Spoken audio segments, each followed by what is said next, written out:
Hello! So today we're going to talk about our choices of shoes and our choices of climbing bags, chalk bags that is, because we've been climbing for almost 6 months now. It's been 6 months, we're still beginners. That's great. But we're going to talk about like how we feel about the shoes that we chose because we've been climbing them for a while. I think it was only the first month really that we climbed with rented shoes. So now we're going to discuss a little bit about what we think about our choices and how they've served us so far, and then talk a little bit about our wish list, our dream shoes. It's Christmas coming up. Yeah, it's Christmas. Hint, Mom and Dad. We started climbing at the newsroom in Glasgow, and their rental shoes are the Scarpa Velocity, but mostly because I have big feet. It's the men's ones I climbed with, but I decided to keep it real simple. When I had to pick my first ones, I didn't really try anything. The only thing I tried was the rentals in the newsroom and then the rentals in where I was climbing in Denmark, which was in boulders, which was a weird, like, not great shoe. So I basically just decided to like go with the Velocity, but go for the women's ones because I was really struggling with the men's ones, that they were too wide. So I thought, simple fix, just pick the women's ones. Yeah, because I knew the size and I was going to have to order it online because there's not a whole lot of places in Denmark where you can buy shoes. I really just got a whiff of my own shoes and they've been worn. I really liked them though as a beginner pair. I think what I read on the reviews was that it was a really good beginner shoe because it's so comfortable, which is really what I was looking for, that it would be like better than renting shoes because they would be more mine and not as gross. But something that I'd be able to climb in for a really long time and something that would also last me a while. So define a while, like how long do you expect to continue using these ones? I was actually expecting to use them less than I have because I think I was expecting to climb in them for 6 months and then I'd have to switch them out, but they've lasted really well. Like they have a little bit of scruff on the tip of the shoe, but only on the right one because I apparently only climb with my right. And then they're not as worn in the sole as I would expect them to. So I think it's more of like me wanting to get new shoes has nothing to do with these or getting like messed up. It's just more of a, I think I'm ready to not look like I have rented shoes on. I got them in a size 41.5, which has been fine, but they are a little bit, like I probably could have gotten a size smaller, like at least a 41. The only problem that I've really had with them is that the heel is too big, so I have like so much gap, like so much air in the heel for me. Maybe I just have a really small heel. I know that I have like pretty narrow feet. No, but other than that, I think they were like a great choice for first timer shoes. I think there's a reason why they are rental shoes a lot of places. Great last. Yeah, not really any problems with them other than the heel, which I think a lot of people struggle with in general. So I also have Scarpa, but mine are the Scarpa Origin, and they used to be a much nicer color of turquoise, but they're also like kind of scruffy, but worse for wear. Could probably do with a clean, which I haven't done probably in months, but that's okay. So I essentially also like bought these thinking like I want something that's relatively comfortable. Like you know, when you're a beginner, you don't need shoes that are super aggressive and make you want to cry because that will totally discourage you from climbing. And I think it's like nice to have something that doesn't make you want to cry. And especially over the summer when I was climbing in Croatia, it gets really hot, which by the way means your feet will swell up even more. So like even then, like they could get like pretty tight even though they're actually like bigger than my street size because I completely disregarded the rule of getting smaller shoes than But I have the same thing, like mine were fine during the summer because my feet would swell up so much, but then during the winter here when it's colder, it doesn't be like, you have to warm up a lot for them to like feel super tight. So these are actually a size 40. I wear a size 39.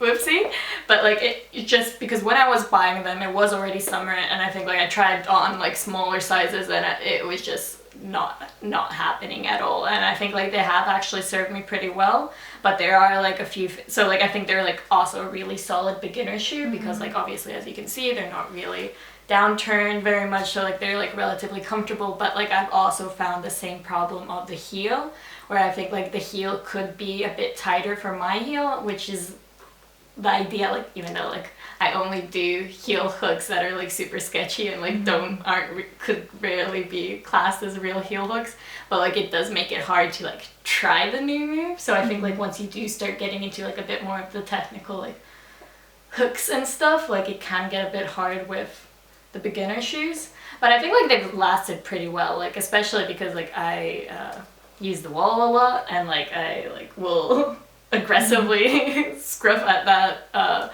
wall, and like I think like you can see that there's like a tiny bit of worse for wear, but I think like they've actually like, as far as like the rubber goes, like I think they lasted better than yours.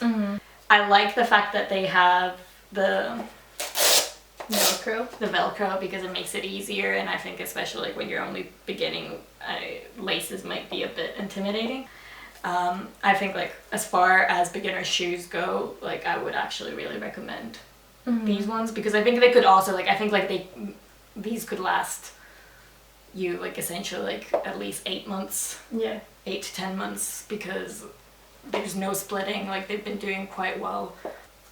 I'm trying to like figure out weight. You have a scale? Yes. Are we actually doing this? 122. But also this is a very flawed experiment considering yeah, that 270. So there's about like 50 grams. What? And these are smaller, because like this is a size smaller than yours. Size and a half. Size and a half smaller. Yeah. Great scientific experiment. Yeah, that's crazy. I'm quite happy with how sturdy they are, especially for like something you're starting out with, because like it's still a beginner shoe just because of like how non-aggressive it is. Yeah. Pretty flat. Yeah. Oh, it feels like it goes like up a little bit. Like at least like if you look at mine. Yours Like, kind of do. It looks like I've been standing so much on it that it's kind of been. But yeah, so like shoes were like the second thing I got, because I got my chalk bag first because I wanted to climb alone, and I feel like. But that also makes sense to get your chalk bag first. I didn't, because I just leashed off Cat for like a solid month. I was like, it was share for everyone for a couple months. Yeah. Almost done with my 4th chalk ball. But so the chalk bag that I got was basically, I went into a store and I was like, I want something that's cheap and I want something that looks cool. So I got the black diamond for tiny hands, and I've like had 0 complaints about it. It's like a perfect choice. I think it's really nice that I got something that fits so well like around the waist, because I wanted something in case I ever changed my mind and wanted to like do any form of like sport climbing or top roping. It's happening. One day. I wanted to make sure that I got something I could also use for that, and I think this one's perfect because it's so tiny. I think it closes really well. I've only had spillage. That's been my own fault. Right, so my chalk bag is one of these Psyche's. The ultimate beginner. Yeah, the ultimate beginner, because it's like a free pack on Amazon that comes with like a little brush, and it comes with a chalk bowl, which is I have to say like the worst quality chalk that I've experienced, but that's not really their fault because it was super cheap. But as far as the chalk bag itself goes, like I'm also pretty happy with it. I think I quite enjoy the fact that it has a pocket at the back, even though I enjoy the fact that it has a pocket in the back. Yeah, even though that's not necessarily something you need to consider. Like the one thing is like I think I would quite like a slightly bigger one. Because like I kind of like hate the fact when you have to like scramble to get your hand in. Yeah, because you always take the chalk ball out and then do the. Yeah, because I get annoyed. Chalk everywhere. I'm that person. But I just get really annoyed with like trying to shove my hand in, and I think like that's actually like the real sort of like disadvantage of this bag is I think like the drawstring, depending on like which bag you get, can sometimes be a bit stiff to get your hand in. So like, but then again, I kind of just want a huge bucket, like one of those furry monster buckets, because I think they're fun. But yeah, so like there is like, I think like it might be better to like spend an extra £5 and like get one that's you're not going to encounter issues with, because like chalk bags aren't really something that you have to ever replace, in my opinion. Unless for fashion. Yeah, unless you want to match your shoes to I guess like unless you climb like really really hard every single day and you really like wear through it, but it's gonna take you a while to like wear through. They're pretty durable items. So because it's not I that would complicated. definitely, if I was getting a new one, I would look out for something with a pocket because it's super frustrating to not be able to put your key in or your phone if you're trying to film yourself climbing a really really hard V0. So probably if you're a little bit unsure about your commitment to climbing, I would go for this. I feel like the whole like finding or whatever kit you can find, whether that's in your local store or online, or if you're a little bit more like, because I wanted something that looked cool, which is I quite like the look. Great motivation. You can go to your local store and find out what best suits your personality. So now we've discussed what we have, and then continuing with the trend of discussing what we would like, we're going to talk about sort of like the dream shoes we've been eyeing, because once you buy shoes apparently and start looking at them on the internet, obviously all the ads around you become tailored towards your climbing habits. So now we already know what shoes we want when we move on.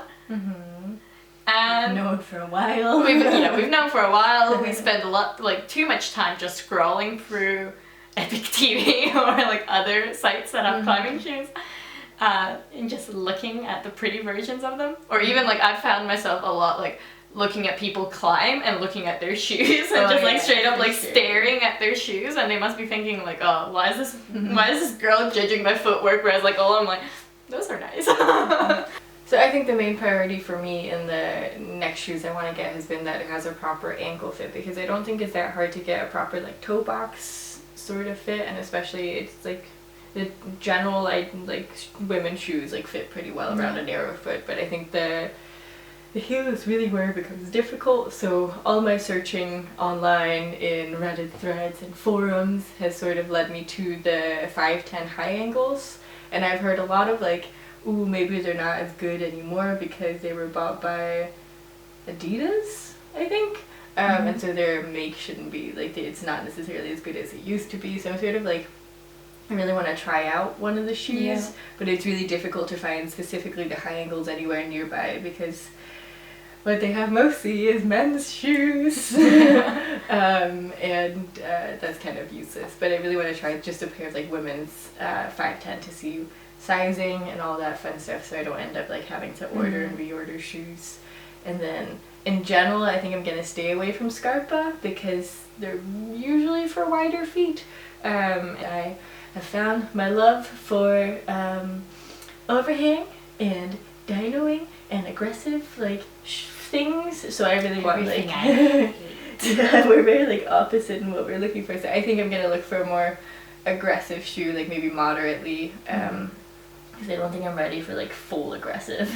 But something moderately aggressive would be cool to see how that's going to change my climbing game. But what have you been looking at? So one thing that I've been looking at repetitively on all the websites are the La Sportiva finales, so the women's obviously.